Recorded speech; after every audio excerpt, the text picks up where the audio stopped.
speak about the role of the Dutch battalion. So we have the Dutch battalion located in Potocari, north of Srebrenica, United Nations peacekeeping unit. People were in panic coming on the road, and I was already here. I came also with this mass of the crowd of people, and I left my brother in the base.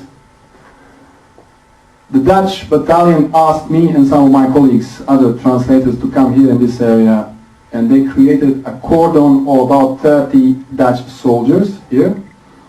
They created a hole in the fence of the Dutch battalion base, and they told me and other translators to address this column of people by megaphone and tell them that they should come to the base through this hole. Otherwise, there was a road going to that battalion through the main gate. They said people should not come inside the base through the main gate, they should come through the hole. So people started coming across the bridge, and for maybe 1 hour, maximum 2 hours, the Dutch allowed everyone who came to enter the Dutch battalion base. Later, we learned that the number of those people was between 5,000 and 6,000.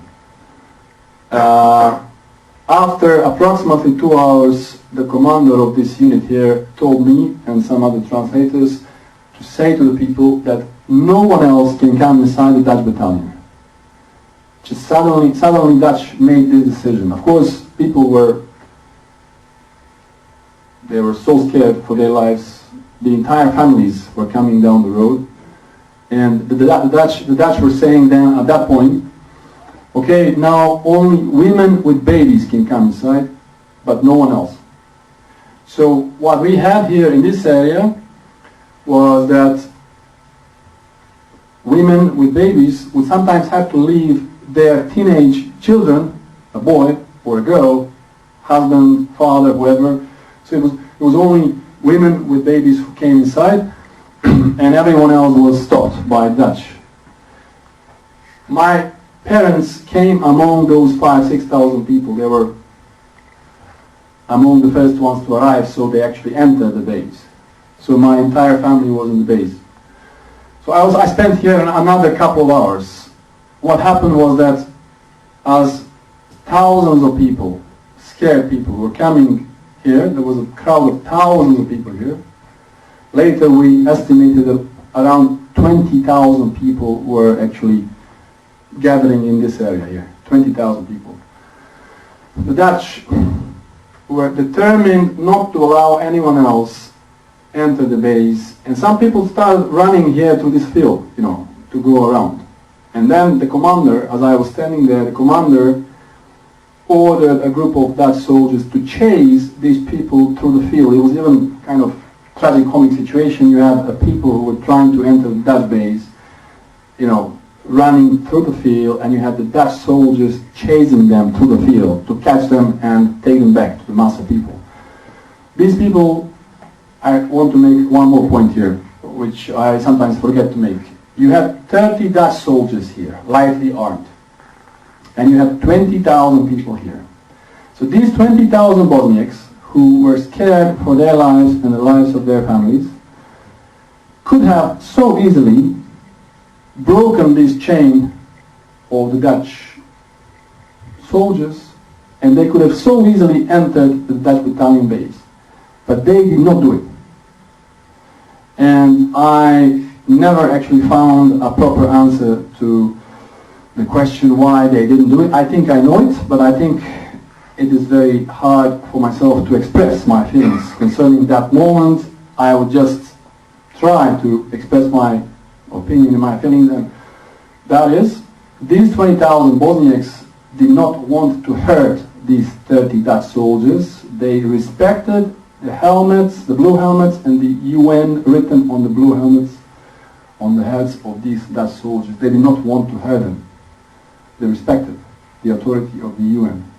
Even at the moment when the UN was betraying them, and when the UN was prepared to actually expose them to the Serb forces who were coming from all of the sides to kill them. So I think this should not be forgotten. This point, I think, is extremely important. It's also important to tell the people who don't know much about the Srebrenica story that the Dutch themselves did what they did, and I just explained it to you now. So, what happened, this is from a different angle. I should now explain that these photographs were taken from a helicopter 10 years after the event. So, the entire area, most of the features on the terrain are actually the same. As they were in July 95, they are even the same today, 13 years later. The only difference is the cemetery, which was later created for the victims of Srebrenica genocide, which was, of course, the whole project was initiated by the families, including myself, the survivors, who worked on this project for years. It was not easy to get the land here to bury the victims of genocide, and later we also managed to get the entire complex of the former battery factory or UN Dutch battalion compound as a museum, but that's something else. That's another different story. So just to explain again, the whole area looked exactly the same in July 95. So you had the people coming from Srebrenica, as I explained. This is the Dutch cordon here, which I described a couple of minutes ago. So those 20,000 people remained here in this area, and those 5,000-6,000 people who were allowed to come through the hole in the fence here, they were told they should go here, in this part of the building. And there was enough space for all of them. There were 5,000 or 6,000 people here in this space. And they remained there for the next 48 hours.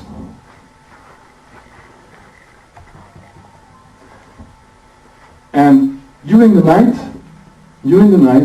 this is just from a different angle now, as the people remained, those 20,000 in this area, completely exposed to the Serbs, the Dutch continued to maintain this cordon here during the night.